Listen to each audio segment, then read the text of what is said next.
So I'm David and I'm part of the digital team for the Innovate Trust, and I'm also an SVC volunteer.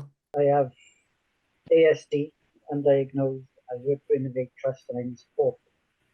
My name's Lisa Galapoyakno. I'm a team leader for Innovate Trust, and I have ADHD. Hi everyone, I'm Steedley, and I work with Innovate Trust. I'm an assistant project officer on one of the projects that Innovate Trust does in St. Fagans, and I was diagnosed with autism June 2023. I'm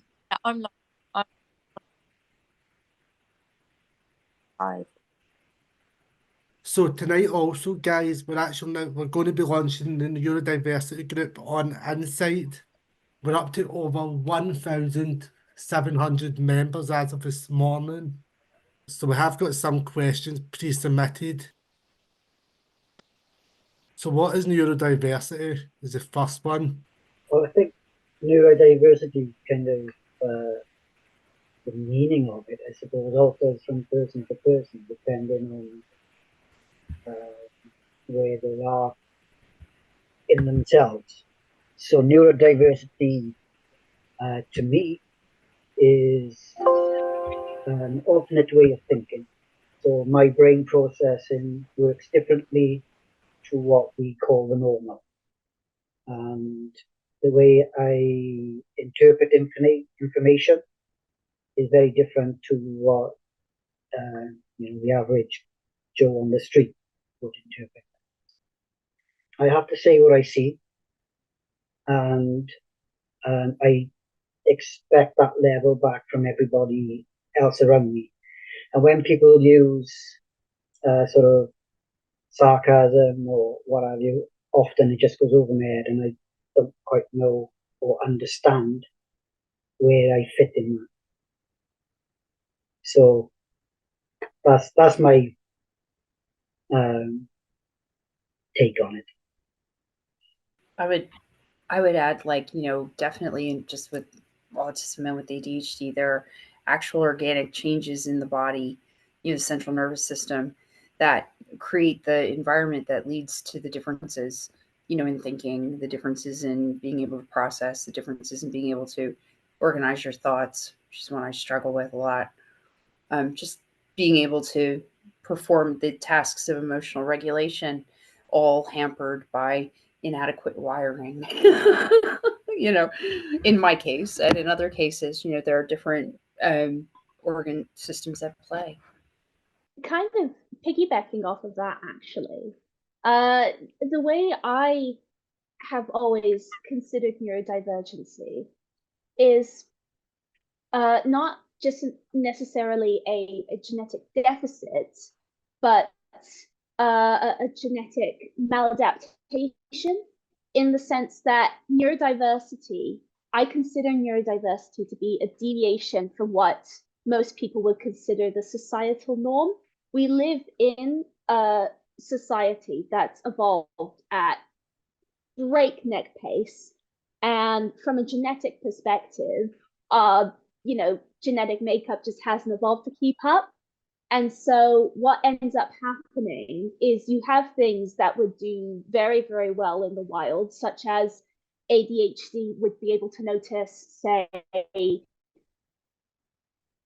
dangers and predators more quickly, due to being sort of more aware of their surroundings, or autistic individuals, by kind of finding out more out of the box solutions, would be able to kind of help the tribe developing things. And now we live in a modern world that isn't necessarily suited to the genetic makeup that was previously an advantage. And that's why I consider neurodiversity a deviation from a societal norm, because in a different society, it would be normal. It would even give an advantage. It would help further.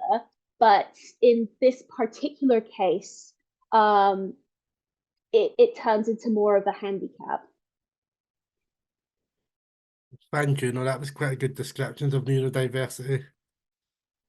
What I'm going to do is, I completely agree with what you were saying. That's sort of how I see it. And I think it's really hard in the way that society is and how you're expected to behave and how you're expected to be. And sort of, I'm a psychology student, and I know that I never thought that studying would be accessible for me. And it's really, really not. And I'm trying to, and as many ways as I can, sort of make it work for me. But I think it's sort of trying to fit this sort of norm, like this social norm that you're expected to be, which is why it's so important for, having like things like access to work and, sort of things like this, to try to make things accessible for everybody and have that inclusivity, because people do deviate from what is considered normal, and it's very hard to sort of work in what's considered a normal way when you're not considered to be normal, and the ways your brain work isn't really suited for that.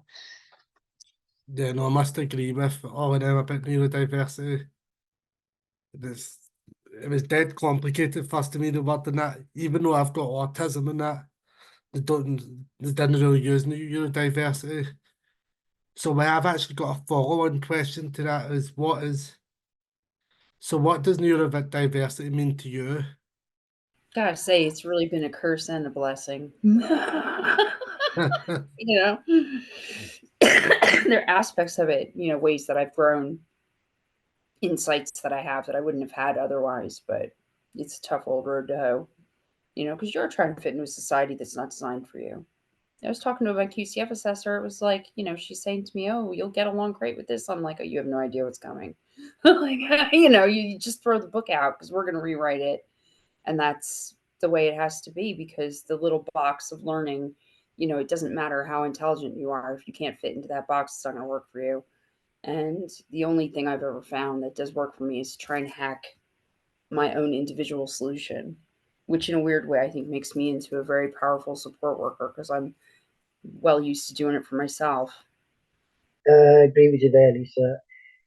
There are certain definite strengths to neurodiversity, and I find that in my role, I'm very successful in getting on board then, or connecting with individuals who, for want of a better word, then will reject the help from most people. Now, to me, it comes from a deeper understanding of where they are. And because I can see in them elements of myself, that enables me to reach out to them better, communicate them better, and perhaps, just take their hand and lift them into the normal world then, just that little bit. And the result is the people who I mainly support tend to be people who will only accept a very small handful of support workers into their home, which can be a strain on one hand, because it's very, a strong emotional bond there.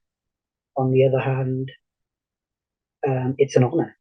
It's something I'm really pleased to be able to do.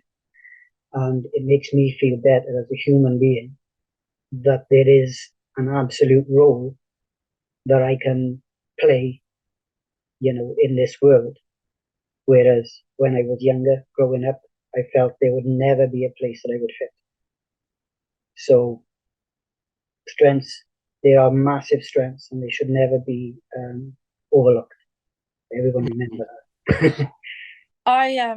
I completely understand what Andrew was saying, because I've been a support worker for quite a few years now, and I think if I was to do a different job, like in a completely different setting, I think I would probably just be burning myself out a lot more than I normally would, and maybe not quite having the same sense of reward. I think it's like, I was looking at the study recently in my course about like the methods used to measure intelligence being like very outdated in terms of like IQ tests and things like that. And I was having a look at this thing, and it was basically like saying, you know, like how like school systems and the way of like working world and things, you know, a kid could be measured on something in mathematics and they might do really badly at it. And it's not that they're actually not intelligent or that they're not actually very good with maths.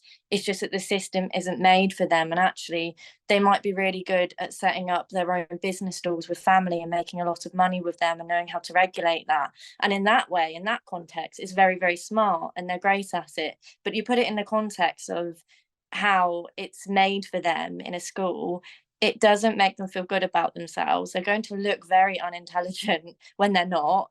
And they're really going to look like they're not capable. And it's going to, you know, eat at their self-esteem. And they are going to have a lot of issues because of that. And, you know, you go through those things for years of your life and it will sort of continue. So I think doing a job that is very much suited to the way that you work, the way that you see things, and sort of working to your strengths is really, really important, because without that, you sort of feel like you're not good at what you do. And you probably will still feel like that anyway, even when you are, but you'll feel like it more so if you're doing it in a structure that really isn't made for you.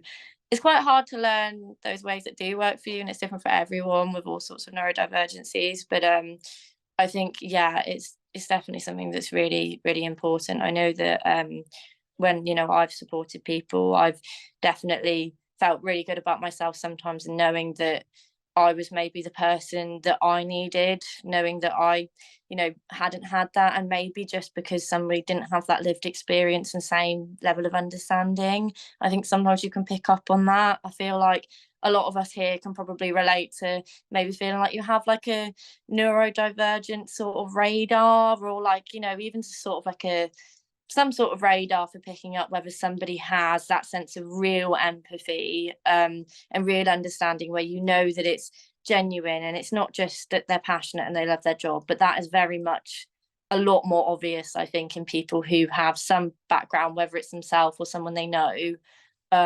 So I think, you know, people should really be valued for being different, as I think we very much do seem handicapped if we're not doing it, you know, doing something that works for us. It's the navigation error. Lauren makes a really good point, actually. She was talking about the math, and it reminded me of a story. So I grew up in another country, and I learned all of my subjects in Italian. And growing up, I grew up with a family that did like 3-figure multiplications in their head in like under 5 seconds, crazy. And I learned math in Italian. And I grew up thinking that I was really, really bad at math. And then what happened is I moved to the UK, and I started a computer science course that had a mandatory math module. And for the first time, I learned math in my native language, English, and it just instant difference. I was soaring, absolutely incredible. It was so surprising. And that's sort of how I think it's when you're neurodivergent, it's literally like that situation. You are growing up and you are learning all of these subjects, but instead of, you know, school subjects like math, science, history, etc., it's interacting with other people, interacting with your environment.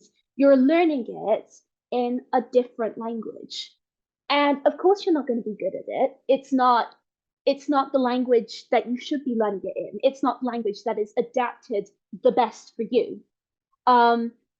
So yeah, it's interesting as well, because if you get good enough at it, you know, not like running with the comparison, you're not a math whiz, but you know just enough to get by, say, you'll have people, you'll tell them that you're disabled, and they'll look at you and say, no, you're not.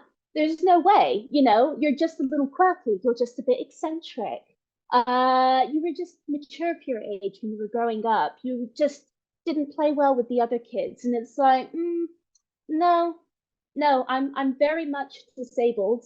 And it can be even harder if you haven't been diagnosed, because instead of having a specialist say, yes, you're disabled, and having that diagnosis to fall back on, when people say, oh, you know, you don't look disabled, so you can't be disabled, you can only trust yourself and your own perception of the world. And it's essentially like being gaslighted by society. So that's, you know, interesting.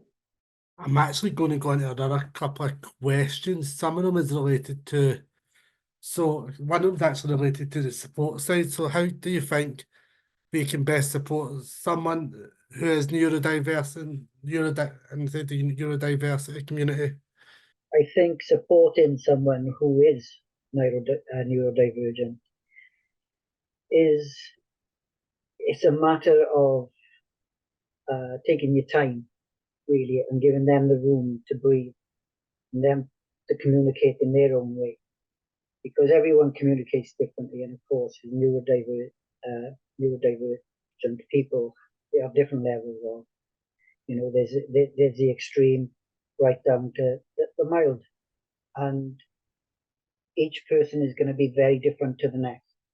There's not anyone who's going to have, you know, there's no list of symptoms, so this is how you're going to do it, because I'm sure how I think is completely different to how Steedley thinks and works out, you know, matters in her own life. So my perception only works with me. So when I'm working with someone else, I have to sit and I kind of almost study. So when I'm working with someone, I'm talking to them, I'm not overwhelming, I'm learning their routine. Routines I find are very important to people who are neurodivergent, because things like they like things to get done in certain particular ways. And if things don't always meet the criteria, you can end up with just someone who blanks you, or you can have someone who goes right off the handle and has a full meltdown. I'm prone to minor meltdowns of my own when faced with change, or sudden change in particular that goes off what I expect for a normal day. And if something goes off, that can set me off in a bad mood for hours. So I'm always careful with the supported individual as to what their needs are. Now, one particular man that I've worked with, he's not diagnosed with ASD. He has cerebral palsy, and I see him and I see how he is, and to me, he's ASD or autistic, along them lines. His communication is very, very poor, and he refuses to engage in aids. So you learn to understand him, or he will tell you, and the only thing he will be clear on telling you is to F off. That is the most clear words that ever comes out of that man's mouth. So, so when he doesn't like you, you know. But the first thing I did on approach was I sat down with him and I said, because he was volatile with people, he didn't want newcomers. I just sat down and I said, look, I understand why you don't want newcomers. You have to teach me everything about your life over again. And as far as you're concerned, I might be here 2 months, I might be here a week, and I could go through that door and you've got another person that you have to teach all over again. And he looked at me and he was quite amazed and he went, yes. From that point on, I just learned his routine. I knew I couldn't learn to understand his language quickly. That was going to take time. And I just sat and I just learned his routine, his wash routine, his morning routine, his eating routine, everything from the day, and I kept to it as meticulously as possible. We're like best friends now, because I took the time to understand him and where he comes from, and not try and push my routine upon him. And I think that is the key to dealing with neurodivergence. I think what you said at the end, Andrew, was quite important about like sort of trying to allocate for somebody's own structure as much as possible, because I think that's really important, you know, having that patience and trying to understand what is important to them rather than trying to decide that for them, or being like, you know, we have to do this and creating this sort of structure for them and imposing that on them, because then if they can't meet that, that's going to be very distressing. I think trying to make it a bit more independent, where it's based off of what is, you know, important to them, what's distressing for them, you know, what they really value. And, you know, I think that's really important. It's funny because like going with that question, I was just thinking about like how with me, one of the things that gives me insight into the people I work with from my own neurodivergence is my bloody rebellious nature. All right, don't you tell me what to do. Don't you tell me what to do, because I am not going to do it. So that, now it's very quiet in me. I'm not blatant about it, but that's the voice inside. No. So I think that when you take into account, you know, people who with ADHD have huge emotional ranges, very emotionally labile, very rebellious in nature, very rejecting of authority. You know, is it any wonder why the people we work with are exactly the same? You know, and so you can only, just like with all people, you got to give every single human the amount of time they need to process, and you can only lead the horse to water. You know, and I think that when I deal with anyone who's neurodiverse, you know, I don't deal a lot with should and shouldn'ts, because they're not really relevant. I tend to deal with, you know what you need to do. You either do it or not. And these are the consequences, and you can make a decision. You know, it's hard. It's a tough one. So I grew up with a brother who's on the spectrum. He was diagnosed when he was about 3, and he had support workers in school just all throughout his childhood, teenagehood, and he absolutely detested every single one of them. He would not listen to them. He'd run away from them. He'd just be incredibly unfriendly. He wouldn't listen to a word they said. And you know, it's like what everyone else on the panel has said. The reason he only ever listened to one person, and she was only qualified to teach him through elementary, but because she was the only one he ever listened to, she actually followed him all throughout middle school and high school. And the crucial difference is that instead of saying, "Oh, George, do this, do that, we're going here now," she'd sit him down and she'd explain to him, "Listen, we're going to be doing such and such a thing because of XYZ reason. And then, you know, if you study for this amount of time, we can play board games for this amount of time," you know, as you do with kids. And the thing is the other support workers were just sort of, or I guess they'd be called school assistants. I don't know what the term in English, but you know, the difference is she'd treat him as a person. She, instead of trying to, like, you know, just, I don't even know, she just treated him like a person, and it was magical. It was absolutely amazing, the fact that he wouldn't listen to anyone else, and but she just had a way with doing it, and it was so simple. but it's something that so many people fail to grasp.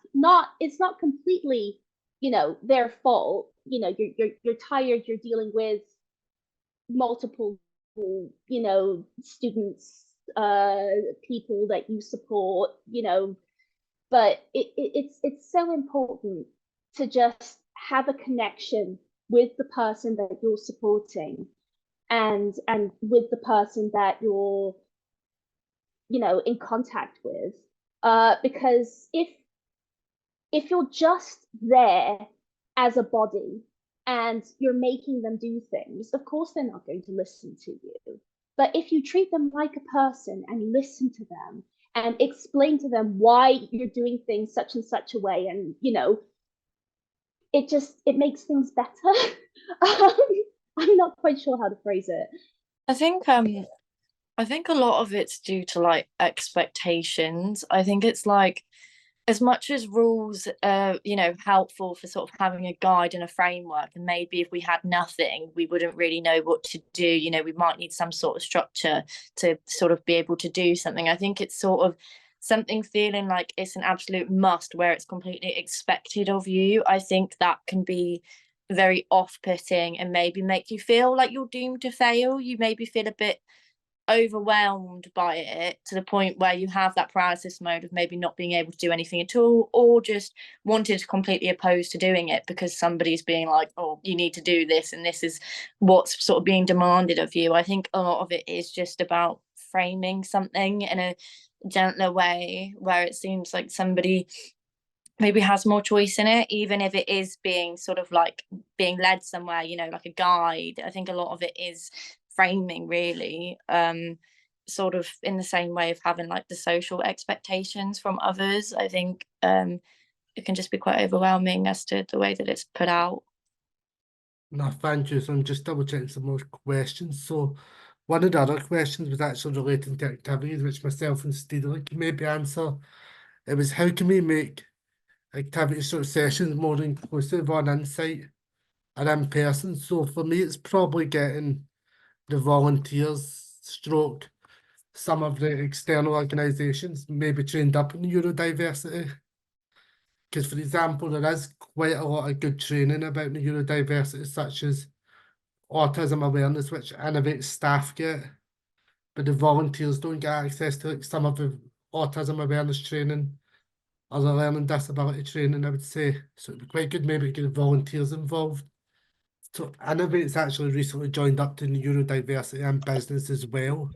And individuals can also join up as well for it. I joined up myself for it, but then Innovate's recently signed up as an organisation for it as well, and they've got some good resources.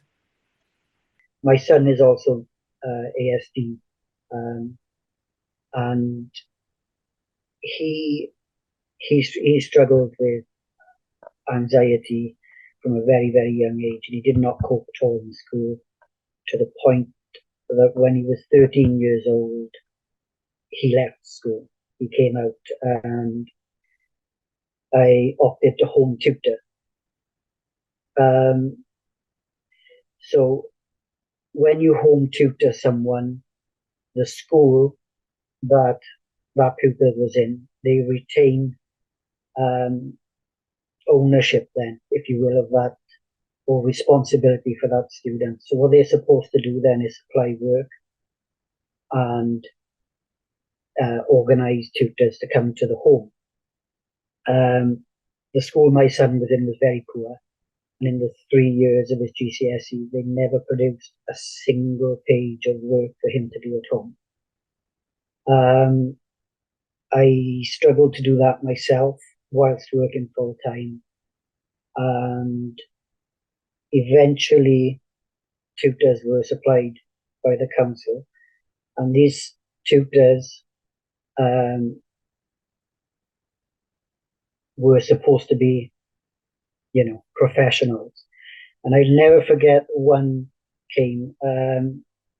He was ex-military, and this should probably speak volumes, because he came into the house knowing full well my son's situation. My son would be upstairs in his bedroom, having massive anxiety attacks. And that man would say, if he is not downstairs in 5 minutes, then I am walking out the door. And he would set his watch timer, tell him he's got 5 minutes or I'm gone. And the anxiety caused from that, I mean, that would go through the roof, you know. And I made complaints about this teacher. Again, he was supposed to be trained in this and had no understanding whatsoever of how to deal. And they replaced him. The person they replaced him with, on the other hand, was absolutely amazing. Completely understood. Let him essentially pick his own work, because remember, the school was not supplying, so they didn't have any kind of criteria to meet. And they just said, what do you like to do? What do you like? And his case was, I like Batman comics. So, okay, we'll do your dissertation on Batman comics. And that's what they done. That got him through the last years of his GCSEs, which he only did 2 of. The rest were BTEC. And the only reason he didn't do GCSEs was because of the failure on the school's part of supplying that work so that he could catch up. He had literally 1 year to do everything he should have, to have been, skilled for school leaving. So management and training, I think, is probably to me absolutely vital. And that's not just in support workers dealing with ASD, but in managers dealing with staff who have ASD, and the approach taken, because that will make or break a person. Sorry, so just checking the question. So we've actually been asked, so basically we've been asked about, so somebody's asked the question, are there any other neurodiversity events planned for Insight members? Keep an eye on Insight app, that's all I'm going to say, because there will be more planned, hopefully after the new year. So what strengths do you think your neurodiversity gives you? That's another question we've been asked.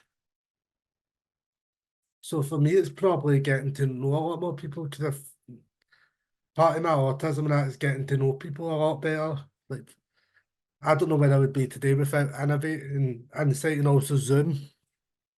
I think I touched on my strengths in the job earlier, but overall, I think that it allows me to think more freely, because I think differently, and because I don't stick to social norms. I'm able to analyze a situation without influence.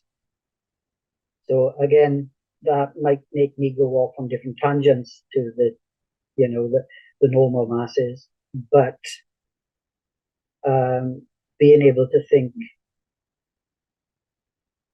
without that outside influence, I think, gives you a stronger sense of what you're doing is right for yourself. And often case for others, you think outside of the box more. Fantastic at solving puzzles. I can solve puzzles all day. IQs tend to be a lot higher than the average norm. Social skills lower. Give me simple maths, I'm a whiz. I can add, I can take away, I can do all that in my head, no problem. Give me a long division or long multiplication, and I am knackered. I can't retain the information. I've been shown it at least 150 times, and I can keep going over it, but it will not stick in my head. Tomorrow, it'll be gone. And it's a very strange thing, but basic maths, my partner's a finance manager, and she sits there on the computer and she handles millions of pounds of money, transferring, minusing, taking away. She does it all on computer. She sat there and she's reading it out in the house. I'll just come out with the answer and she'll just say, how do you know that? I say, well, that's simple. That's simple. Very simple to me because that's how my brain is geared. But when it gets more complex, I'm out. But yeah, there's definite there's definitely a lot of strengths associated with it. Like I say, problem solving. Way to go. It's just, to me, it's easy. I look at things objectively, I can look at things logically, and I can fit them all in a very neat box, and I can gain a very good understanding of the basic things, or sometimes complex things. And that sometimes enables me to explain them better to other people, because I'm very nosy as well. I need to know, I don't need to know that something works. I need to know how that thing works, why that thing does that. When I'm on a training course, I'm a nightmare. The rest of the staff are like, Andrew, will you just shut up at the end? Because I'm question after question after question. I want to know everything. And they just want to go home. So very investigative, and like I say again, problem solving all the way. So bigger strength to me. Thank you. Just to make everyone aware, the event will run probably over the time, just because there's a couple more questions just come in. The next question which I've been asked to ask everyone is,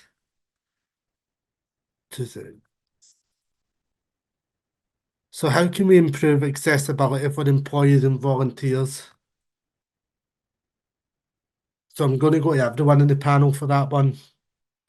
That's quite a hard one. So it's probably in the probably training for me, I would say, because even though I've done some of the, like the National Autistic Society training, that'd be quite good to do some more neurodiversity training. Yeah, I think you're right there, David. Training is the only way, because no one, like you say, nobody is the same. Nobody ticks the same way. No one works the same way. You have to sort of learn to work around it, and training is the only way you're ever gonna harm that out. I think it's quite a difficult thing to work out, since everyone is so different, regardless of their diagnosis being the same. You know, like I know that my ADHD affects me in a very disabling way. But then I know that for somebody else, it might not affect them in the same ways or as much, or, you know, and it's also context dependent as to where they're at in their life and environment, you know, like environmentally things affect that a lot. But I think it's very hard, considering like the way that I see it as, like, you know, like for a job interview or whatever, like ADHD or whatever isn't really something that would suggest a good thing. It's not, you know, it's not to say that it's a bad thing, but it's that you maybe feel a bit anxious about telling your employer that you've got it, and you wouldn't exactly want to show that at your job interview. You know, like if I was to present my ADHD at a job interview, I will not be hired. I have extensive experience in support work, and I know that I'm excellent in my career. I know that you know, I know that I'm very good at my job, but at the same time, if I actually was unmasked, you know, in an interview, or maybe at whatever point I feel like it doesn't look what is deemed desirable or appropriate, you know, like having lack of eye contact and this and that, you know, that sort of thing is very hard. I think it's a hard thing to deal with, because you can't really say that, you know, the things that somebody would look for in an employee isn't maybe what would work out for somebody who is neurodivergent. So I think it's quite hard to maybe show that. I know for me, I really struggle with eye contact, but I know in a job interview, I will really make sure I do it. And I probably won't really be able to pay attention to what they're saying a lot of it, because I'm focusing so hard on maintaining eye contact and being like, what's socially desirable, what's going to make them, you know, want to hire me. I know that I'm great, but I've got to show I'm great. And what looks as great is what's, you know, me not being unmasked. You know, I've got to put a mask on to be what they're looking for, and I think it's quite hard. I think it's quite a hard thing to answer, really. Do you know what I mean? It is, and then there's that point where, you know, I'm at the point in my life, I've been diagnosed probably longer than you've been alive, which is terrible because I'm old. But seriously, what I mean to say is, through the arc of my life, you know, I think I felt very similar to that at that stage of my life. And now I'm at the stage where I'm done with the mask. I'm finished, because what I'm interested in is integrating myself fully into a human being who accepts that I have the right to stand on this earth the same as anybody else. And I've kind of grown into that with age, you know, and I think that is the beauty of maturing in life, is that you do very much develop your own power, your own empowerment. And for people with ADHD, I think, who often struggle, I'm sure autistic people do as well, with you know, extreme problems with self-esteem, you know, real problems with self-respect, you know, it's an absolute message of hope that, you know, you can get past that and start to really, you know, tackle some of the huge issues that we have to face with that neurodivergence. I mean, I was very open with Innovate when I applied, very open, you know, and I found the support to be such that this is the job that I've held the longest I've ever been in one company for. And that is purely down to their policies of supporting people.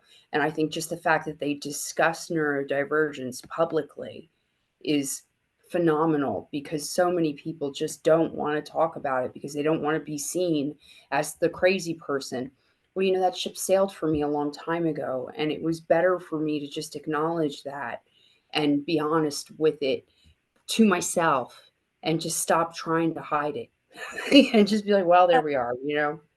I think, yeah, probably being public about it is one of the main things that would help, because I think if I saw that it was like really like praised upon, you know, sort of like, we want someone who thinks outside of the box like you might talk really fast sometimes and be a bit, you know, hyperactive or whatever, but we love that because we know that you're also, when you're really interested in something or passionate about it, you're going to focus really well. And, you know, sort of that strength building and very being open about accepting, you know, people, not just saying, oh, you know, we care about equality, diversity and inclusion, because that's what, you know, we all do refresher training or things like that, but that's very different to actually being like, you know what, you're neurodivergent and you've got these differences and we like that about you and we want to hire you.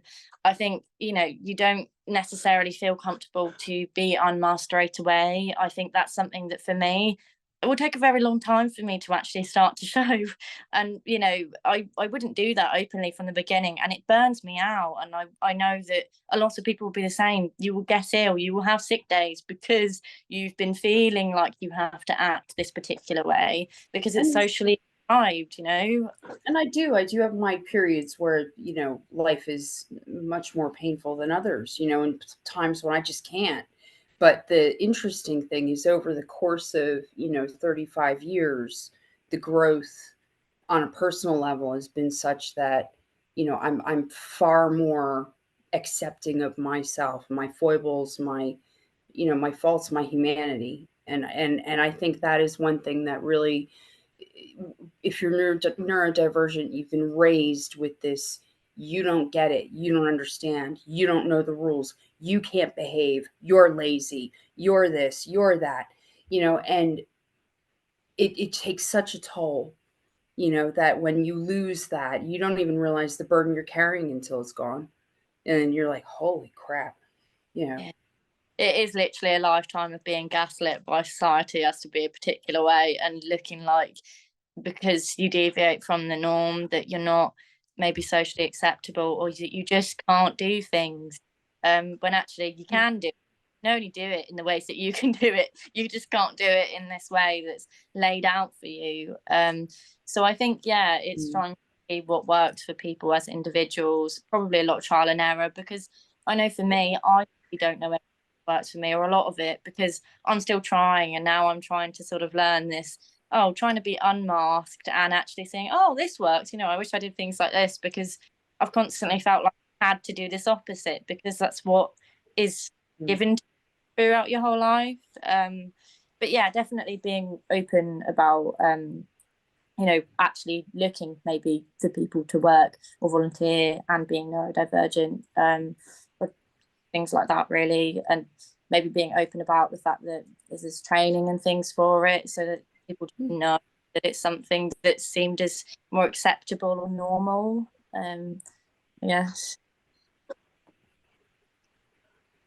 So I will say, after you have hired an individual who needs accommodations and things, I think, you know, once you've gotten past the interview process and you've hired someone, I would have to say yes to training, 100% to training, 100% to, you know, doing the legwork, doing the research on their neurodivergency, on what they may or may not need. But also, because every person is different, because everyone's symptoms demonstrate differently, everyone's individual, no one will know more about their personal experience than that person. So I would say, in order to improve accessibility for employees and volunteers, you need to do a combination of research into the neurodivergency and also asking them. The problem with only doing training and only doing research is there's a chance that with that particular individual, you can get things wrong, you can fumble, you know, you can misinterpret things. We've all been there. That's kind of my specialty. But by only asking the individual, you're putting the onus of educating you on them, which is fine. And, you know, it's great that you want to learn, but a combination is usually better, if that makes sense. Yeah, it does. I mean, you can't beat direct experience, and like you say, that training is almost a box in itself. So to actually reach that person, the only person who's ever going to be able to provide that training is that person themselves. And that's the difficulty, you know. But yeah, I totally agree. It's a very hard one to actually train someone in, because it's so diverse. And it also changes, because what might work in one moment might not necessarily work the next, or what might work for 1 month might not work another month, which is why it's also important to check in with people regularly and make sure that what you're doing is still okay. If there's anything else you could be doing, anything you shouldn't be doing, and just getting feedback, regular feedback, and making sure that what is happening is still working. That actually gives me an idea that I don't know if anyone's ever heard of something called a WAP, and I don't mean the song. It's called a Wellness Action Plan, and Mind actually recommend it quite often, and they're really good. It's basically a lot of people can use it for employers and whatever.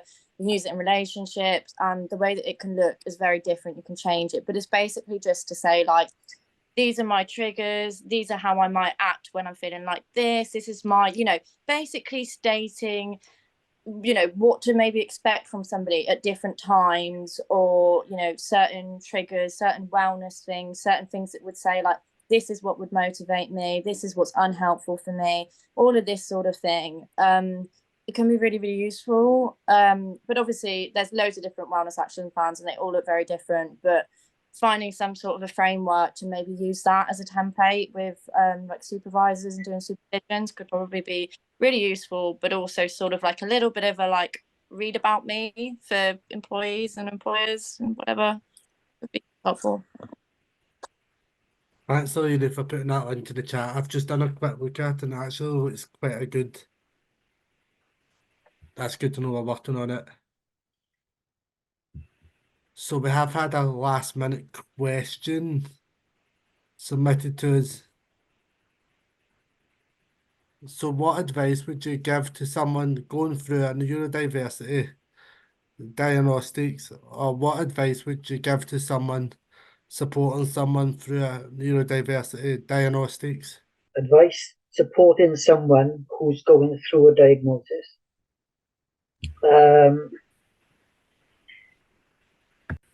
Don't panic. It's not. It's not that. It's not that hard. To a degree, once you give someone the opportunity to understand themselves, they tend to feel a bit better in themselves. This is why I feel this way. This is why I'm not fitting in here.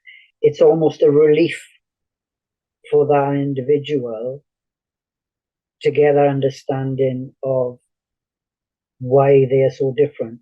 Just, just being that alien for so long, and then suddenly someone says to you, no, you're not. It's just this. And you can pinpoint something, and then you've got goals, I suppose, mental goals. You're like, oh, right, okay, well, I can learn to understand a bit about this. So for me as a parent, when my son was diagnosed, by the way, I'm not diagnosed ASD. Now, my son was diagnosed in 2013. And it was only through his diagnosis, while speaking to the doctor, did I realize that I also had ASD. Now, that came as a relief, again, a relief to me, and as it was for him. But it enabled me to understand him better. So I knew that as a parent, trying to, be forceful and you will go to school and you will comply with never going to work. And my relationship with him grew much stronger as a result, because I was understanding where he was coming from, and he was understanding where I was coming from. And it just made life that much easier. So supporting someone through it, to me, is acknowledgement is key. My partner at the time, his mother, would not acknowledge there was anything wrong with him. And as a result, he hasn't spoken to his mother for the last 4 years. So that's, that tells all. When one person is trying to be forceful and push someone to, by being, I don't know, parent, the hard parent, then I guess, it was never going to work.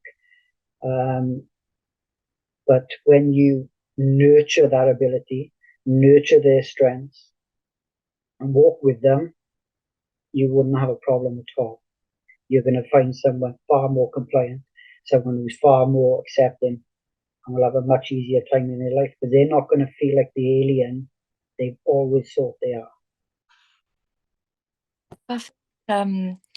As much as it can feel like a relief to be diagnosed with something, and sort of maybe feeling like throughout somebody's life that, why can't I do this right, or, sort of having issues with self-esteem because, simply just not doing things in the way that was made for you, I think it can also give people a lot of grief.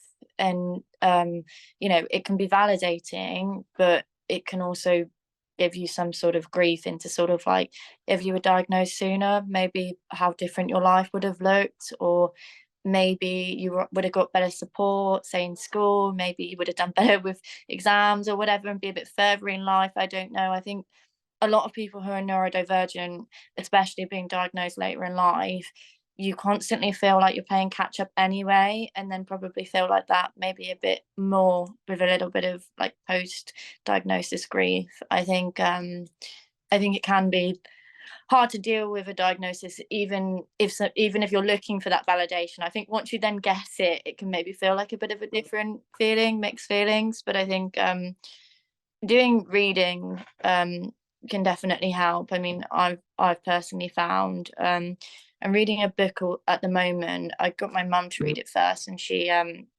found it really good. It's quite recommended for a lot of people who are neurodivergent and sort of struggling with boundary setting with people. It's called Set Boundaries, Find Peace. It's meant to be quite good. I haven't read it myself, so I can't say that it's amazing, but in sort of, I think it's maybe feeling like you have to do certain things can maybe finding it quite hard, but setting boundaries I think is really important for people who are neurodivergent. And yeah, just trying to learn to take the mask off, I suppose, is kind of important.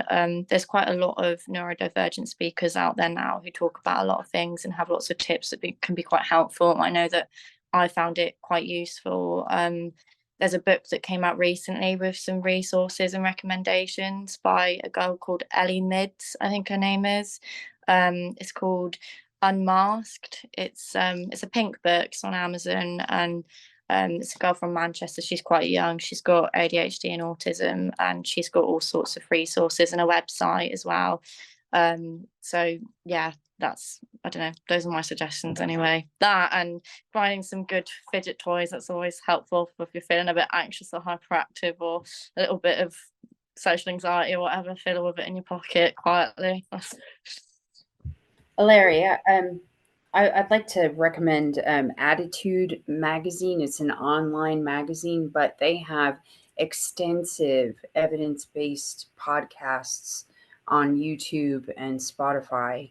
They also have written articles, pretty much any way you want to access it. There's loads of info there too, which is great.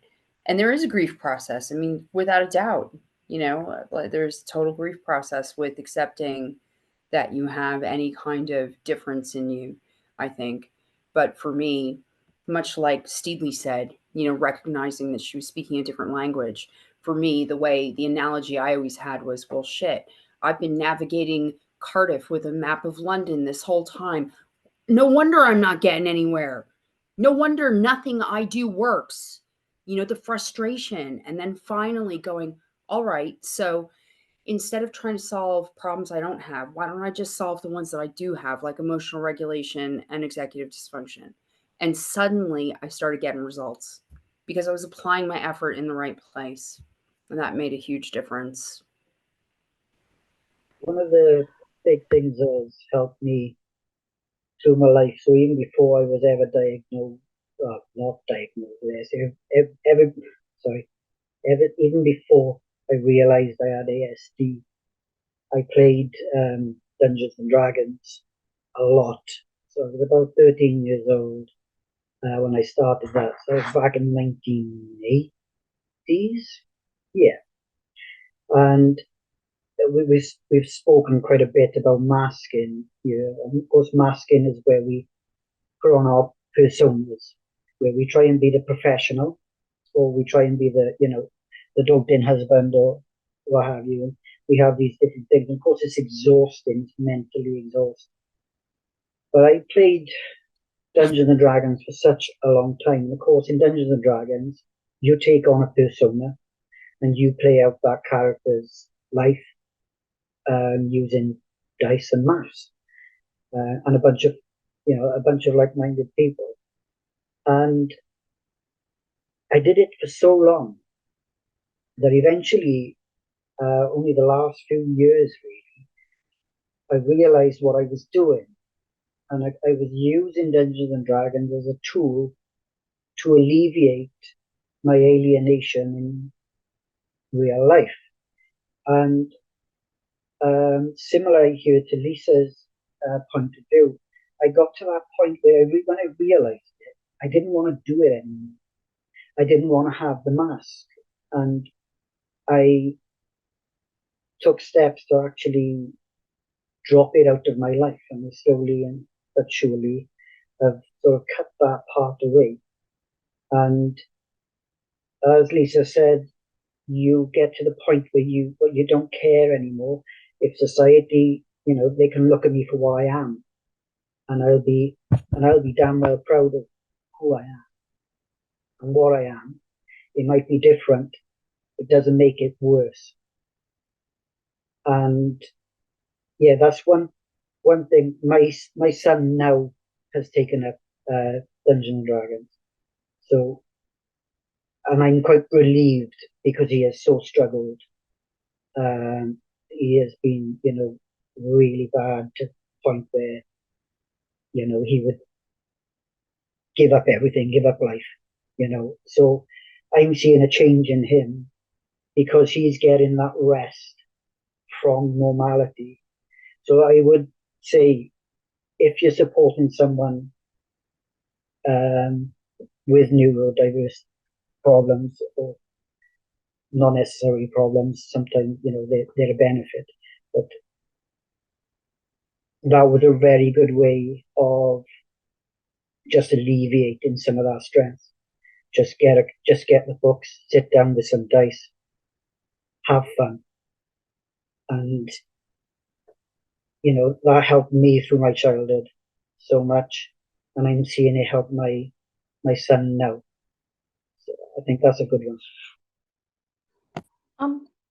So something that I don't know if every individual has experienced this, but it's not been mentioned yet.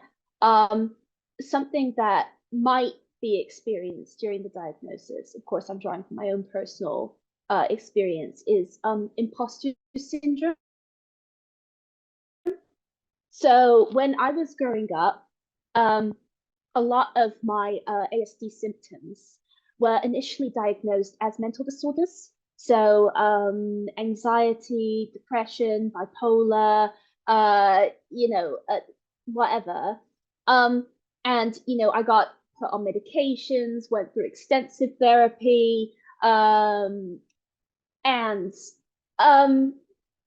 So when I finally found the term for ASD, the first knee-jerk reaction was, of course I don't have it. No, it's XYZ reason.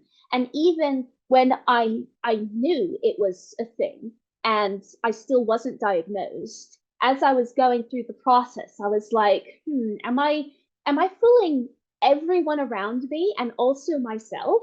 Am I just, being there's a big element of imposter syndrome. So something that you can do to help support someone as they are getting their diagnosis is, you get them to lay out a list, which is quite easy because you have to lay out a list when you first go through the NHS diagnosis process, and listing the symptoms. You don't necessarily memorize the symptoms, but my partner, what he did is, anytime I'd be like, oh, I don't know if I am autistic because of such and such a thing, and then he'd be like, well, no, Steedley, actually, you are autistic because, this person said this, and just present that evidence. One of the biggest I don't know, weapons against imposter syndrome is just validation from other people. No, you explained this to me. You explained why you think you might be neurodivergent, and what you said made sense. None of the objections that you are using to fuel this imposter syndrome you have make more sense than the reasons that you gave me for why you might be neurodivergent. So reassuring them that they are on the right track, that they're on the right course, that, they're right. Because it can be, on top of being gaslit by the world, it happens over and over and over again. So much so that in order to survive, you start gaslighting yourself. you start trying to mold yourself, and unmasking and undoing that process, you're not only going against everything you've been taught your entire life, you're also trying to break out of that mold that society has given to you. And that will cause imposter syndrome. It will make you doubt yourself. You will doubt yourself. And so having someone outside to reassure, to support, to say, no, you know, that's not the case. You are right. Stay on that course. It makes a massive difference. I mean, I don't know if I would have gone through with getting my diagnosis. I don't even know if I would have thought about being autistic and stayed on that course and, you know, been able to implement those accommodations if my partner hadn't supported me and said, well, if you're not autistic, then how come literally all the accommodations for autistic people end up helping these mental disorders you've been diagnosed with? Funny that. And just sort of things like that, reassuring the person who's in the process of getting a diagnosis helps more than you could ever possibly.